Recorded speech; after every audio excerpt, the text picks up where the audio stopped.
Bien, pues en este caso vamos a hablar acerca del circuito de arranque. ¿Cómo trabaja el circuito de arranque? El circuito de arranque transforma la energía eléctrica acumulada en la batería en energía mecánica, con la que se hace girar el cigüeñal del motor de combustión interna. Todo circuito de arranque elemental consta de estas partes importantes. Con el número 1, pues aparece...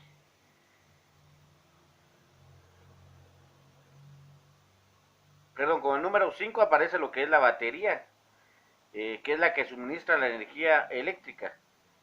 Con el número 4, la llave de contacto, o sea, la llave del switch donde nosotros colocamos la llave y hacemos girar para darle start. Con el número 3, aparece un electroimán contactor que acopla el piñón del motor de arranque con la corona del volante.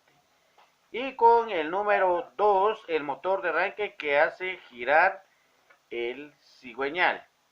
Y acá en este extremo pues vemos lo que es el volante del motor, ¿verdad? El cual pues cuando empieza a girar por sí solo, pues el sistema de arranque descansa, entra en un momento de reposo, puesto que usted ha dejado de hacerle presión a esta llave en el switch. Veamos cómo funciona este conjunto de componentes. Al cerrar el conductor, la llave de contacto, o sea, la llave del switch, se da paso a una pequeña intensidad de corriente que activa el electroimán contactor y retorna al polo opuesto de la batería a través de la masa. Al activarse el electroimán por la corriente de la batería, este atrae su núcleo y desplaza el piñón, que se engrana con la corona del volante. Por el extremo opuesto del núcleo del electroimán, cierra los contactos que dan por paso directo a la corriente de la batería hasta el motor de arranque. Entonces aquí tenemos que hacer una diferencia. El start o el motor de arranque es todo esto, pero se divide en electroimán con el número 3 o válvula solenoide y el motor eléctrico, que es el número 2. Por el extremo opuesto, el núcleo del electroimán cierra los contactos que da paso directo a la corriente de la batería hasta el motor de arranque. Este circuito del motor de arranque también retorna a la batería a través de masa y está proyectado para conducir grandes intensidades de corriente.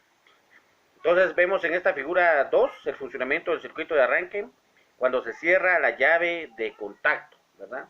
En esta otra imagen, pues, funcionamiento del circuito de arranque del motor de arranque ataca la corona del volante. Entonces, hay una diferencia acá.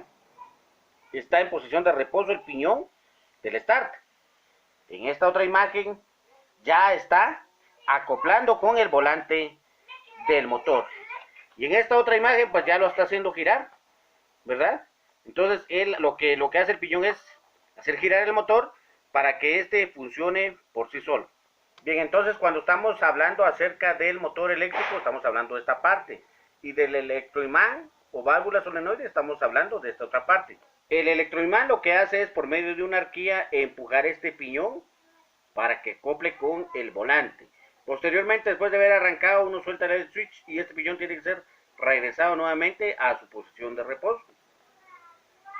Bien, entonces tenemos que el motor de arranque pues es el encargado de hacer girar el cigüeñal del motor. Es un motor eléctrico especial por lo siguiente. Pues primero es especial porque está proyectado para funcionar con grandes sobrecargas durante periodos de tiempo muy cortos. Es capaz de desarrollar una gran potencia en comparación con su reducido tamaño. El motor de arranque elemental consta de un electroimán conductor a un campo de inducido y de un mecanismo de accionamiento. Veamos cómo trabajan estos dos elementos. Las piezas polares del motor de arranque, que son estas, crean un campo magnético. Este campo magnético se refuerza mediante una bobina arrollada sobre la pieza polar, por lo que se hace pasar corriente. Tenemos ahora una espira de hilo conductor. Al hacer pasar la corriente de la batería a través de esta espira, también se crea un campo magnético a su alrededor. Si se coloca una espira, como lo vemos en esta imagen, entre los polos del campo magnético y se hace pasar por ella una corriente, habremos formado un inducido elemental. El campo magnético creado por la corriente que atraviesa la espira y el campo magnético fijo se repelan y obligan a la espira a girar. El inducido práctico consta de varias espiras, como lo vemos acá. Un extremo de cada espira se une a una delga del colector. Sobre el colector se aplican dos escobillas o carbones. Al pasar la corriente por la espira es repelida haciendo que gire el inducido y las delgas del conductor que van conmutando sucesivamente la espira que le toca tomar corriente. Entonces tenemos que este sistema de motor de arranque, el motor de arranque o el start, funciona en base a lo que es la repulsión, contrario a lo que funciona el alternador, que funciona en base al principio de atracción. Entonces vemos cómo el magnetismo pues trabaja en esto que es el motor de arranque del automóvil.